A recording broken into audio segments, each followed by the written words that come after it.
I hope they negotiate something that's acceptable.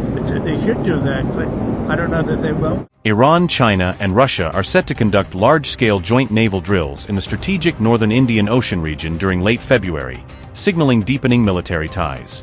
This provocative drill comes amid heightened and rapidly escalating tensions between Iran and the U.S., marked by repeated and aggressive military signaling from both sides. The upcoming Iran-Russia-China Navy drills were first reported by the Iranian state outlet Press TV on January 31st, highlighting the trio's united front.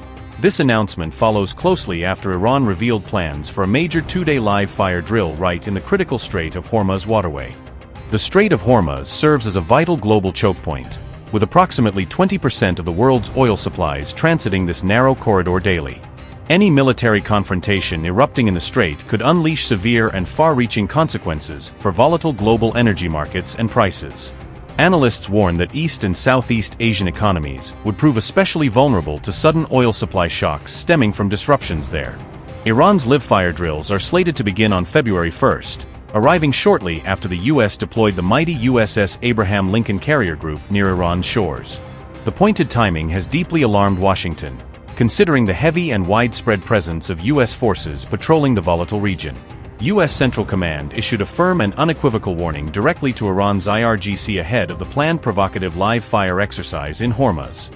In its official statement, CENTCOM declared it will not tolerate any provocative or disruptive actions by Iranian forces that threaten safe navigation.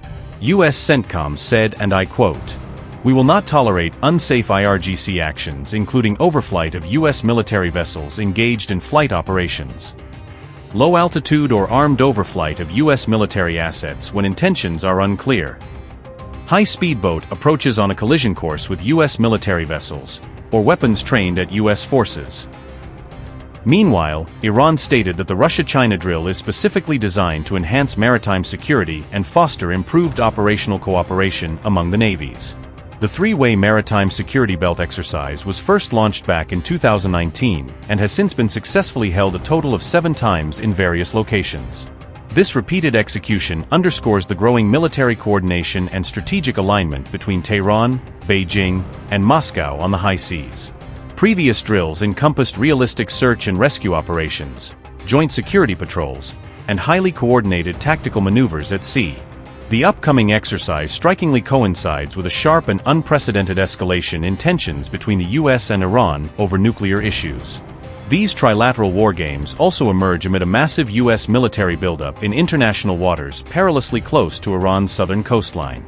U.S. President Trump asserted that these deployments are deliberately meant to apply maximum pressure on Tehran to force it into serious negotiations. Sir, could you give us an update on where your thinking is right now with Iran, if you have made a final decision on what you want to do? I mean, I certainly can't tell you that, but we do have very big, powerful ships heading in that direction, as you know. I can't tell you. But I hope they negotiate something that's acceptable. Saudi Arabia's defense minister reportedly said that if the U.S. backs off the strike, that will only involve Iran. What's your reaction to that, sir? Some people think that, some people don't. You could make a negotiated deal that would be satisfactory with no nuclear weapons. They should do that, but I don't know that they will, but they are talking to us. On our answer, you had threatened those secondary tariffs on countries doing business with Iran. We haven't seen those yet. What are you holding off on? Well, we're going to see. Look, we have a lot of things happening right now with Iran. We have a tremendous fleet going in that direction, and they're talking to us, so a lot of things could happen. Iran has publicly welcomed the prospect of negotiations, but firmly insisted that true diplomacy cannot succeed under the shadow of overt intimidation and threats.